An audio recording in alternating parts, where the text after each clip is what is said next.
خوش آمدید۔ آج کے اس تفصیلی جائزے میں ہم انٹرنیٹ کی اس عام اور جانی پہچانی دنیا سے نکل کر ڈارک ویب کی تاریک گہرائیوں کا سفر کرنے والے ہیں۔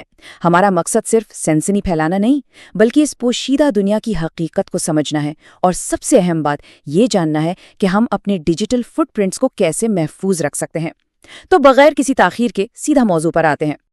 اب ذرا انٹرنیٹ کے اس حیران کن ہجوم کا تصور کریں۔ ہم روزمرہ زندگی میں جو کچھ بھی استعمال کرتے ہیں، Google, social media, news web sites, وہ پوری انٹرنیٹ دنیا کا محض 5% ہے۔ جی ہاں، صرف 5%۔ باقی کا 95% حصہ ڈیپ ویب اور ڈارک ویب پر مشتمل ہے۔ یعنی اسکرین پر جو کچھ ہمیں نظر آتا ہے وہ سمندر کی سطح پر تیرتی ہوئی برف کی ایک بہت چھوٹی سی چٹان ہے۔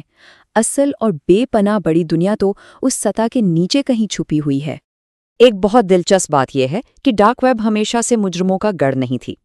اگر ہم 60 اور 70 کی دہائی میں جائیں تو سرد جنگ کے دوران اسے ملٹری کمیونیکیشن کے لیے ایک انتہائی خفیہ نیٹ ورک کے طور پر بنایا گیا تھا۔ پھر 80 کی دہائی میں عام انٹرنیٹ یا سرفیس ویب تو سب کے لیے کھول دیا گیا، لیکن یہ خفیہ ٹیکنالوجی پوشیدہ ہی رکھی گئی۔ وقت گزرتا گیا اور بدقسمتی سے یہ ٹیکنالوجی غلط ہاتھوں میں پڑ گئی۔ 2004 آتے آتے مجرمانہ سرگرمیوں کے کیسز سامنے آنے لگے، اور 2010 تک یہ غیر قانونی کاموں کا ایک باقاعدہ فل بلون آپریشن بن چکا تھا۔ اب سوال یہ پیدا ہوتا ہے کہ یہ سب کام کیسے کرتا ہے؟ اس کا بنیادی ڈھانچہ دی انین راؤٹر یعنی ٹور پر کھڑا ہے، بالکل ایک پیاز کی طرح جس میں تہوں کے اندر تہیں ہوتی ہیں۔ اس میں انکرپشن کی کئی لیئرز ہوتی ہیں جو صارف کی شناخت، آئی پی ایڈریس اور ہر ایک حرکت کو پوری طرح چھپا دیتی ہیں۔ گمنام رہنے کی یہی وہ خاصیت ہے جس نے اسے ہر قسم کے غیر قانونی کاموں کے لیے ایک محفوظ پناہ گاہ بنا دیا ہے، جہاں تک عام براؤزر سے پہنچنا بالکل ناممکن ہے۔ اور اسی گمنامی کے سائے میں انٹرنیٹ کے کچھ انتہائی تاریک اور خوفناک گوشے پروان چڑھتے ہیں۔ ان میں سب سے زیادہ چرچا ریڈ رومز کا ہوتا ہے۔ لیکن یہ ریڈ رومز دراصل ہیں کیا، اور وہاں ہوتا کیا ہے؟ ذرائع بتاتے ہیں کہ یہ وہ خفیہ لائیو سٹریمنگ پلیٹ فارمز ہیں جہاں بیمار ذہنیت کے لوگ بھاری رقوم ادا کرتے ہیں اور ان کی فرمائش پر لائیو کیمرے کے سامنے انتہائی دردناک جسمانی تشدد اور غیر انسانی مطالبات پورے کیے جاتے ہیں۔ اسے سمجھنے کے لیے ہمارے ذرائع میں ایک ریڈ روم سروائیور کی وہ کہانی موجود ہے جو واقعی رونگٹے کھڑے کر دیتی ہے۔ ایک نوجوان کو نوکری کے انٹرویو کے بہانے بلا کر بے ہوش کر دیا گیا۔ ہوش آنے پر اس نے خود کو کیمروں اور سرخ روشنیوں کے درمیان پایا۔ لائیو چیٹ باکس کی ہدایات پر ایک شخص آلو چھیلنے والے پیلر سے اس کے بازو کاٹ رہا تھا۔ سوچیں ذرا، اور دیکھنے والے اس کے اعضاء کاٹنے کی بولیاں لگا رہے تھے۔ وہ تو خوش قسمتی تھی کہ اسکرین پر اچانک ایک سبز پیغام ابھرا، مجرموں کا آئی پی ٹریک ہو گیا اور پولیس نے عین وقت پر پہنچ کر اس کی جان بچا لی۔ یہ واقعہ کسی فلم کا سین نہیں، بلکہ ان پوشیدہ مارکیٹوں کی ایک سنگین حقیقت ہے۔ اب اگر ہم یہ سوچیں کہ یہ سب تو کہیں دور کسی اور دنیا میں ہو رہا ہے، تو یہ ہماری بہت بڑی بھول ہے۔ یہ خطرات کسی دور دراز علاقے تک محدود نہیں ہے۔ ڈارک ویب کے اثرات مقامی سطح پر ہمارے اپنے شہروں میں موجود ہیں۔ ماہرین اس بات کی تصدیق کرتے ہیں کہ اسلام آباد، کراچی اور لاہور جیسے شہروں میں ڈارک ویب اور الومیناٹی سے جڑے نوڈز پوری طرح سرگرم ہیں۔ یہاں ان کے نیٹ ورکس کام کر رہے ہیں اور بھرتیاں ہو رہی ہیں۔ یہ اس بات کا ثبوت ہے کہ یہ ایک عالمی خطرہ ہے جو اب ہر دہلیز تک پہنچ چکا ہے۔ مقامی سطح پر آخر ہو کیا رہا ہے؟ فہرست کافی طویل اور تشویشناک ہے۔ کرائے کے قاتلوں یعنی ہٹ مین کی خدمات کا لین دین، انڈر گراؤنڈ سوسائٹیز کے لیے نوجوانوں کی بھرتیاں، غیر قانونی اسلحے کی کھلے عام تجارت، کرپٹو کرنسی کے ذریعے کالے دھن کا تبادلہ اور سائبر بلیک میلنگ۔ ڈیجیٹل دنیا کی یہ گمنامی حقیقی دنیا کے ان سنگین جرائم کو کس قدر آسان اور عام بنا رہی ہے، یہ ہم سب کے لیے ایک لمحے فکریہ ہے۔ ڈیجیٹل دنیا کے یہ جرائم ہماری حقیقی زندگی پر کیسے وار کرتے ہیں، اسے اس واقعے سے سمجھیے۔ ایک خاتون نے ڈارک ویب سے ایک ہٹ مین ہائر کیا تاکہ ٹرک ایکسیڈنٹ کا بہانہ بنا کر اپنے شوہر کو قتل کروا سکے۔ حیرت کی بات یہ ہے کہ پورے 3 سال تک